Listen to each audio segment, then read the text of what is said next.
Good morning friends. నేను advocate Srinivas Chauhan.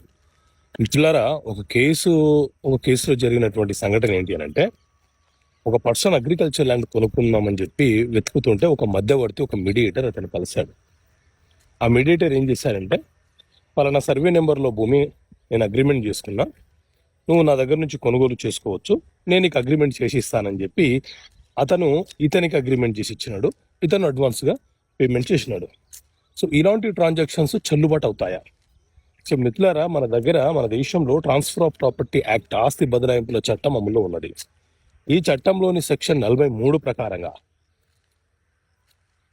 ఎవరైనా వారసత్వంగా తనకు వచ్చే ఆస్తి భవిష్యత్తులో రాబోతుంది అని చెప్పి అతని యొక్క వాటాని ముందే అగ్రిమెంట్ చేస్తే చెల్లుబాటు అవుతుంది. అతని నుంచి రేపు మనము ఆ ప్రాపర్టీ కొనుగోలు చేయవచ్చు.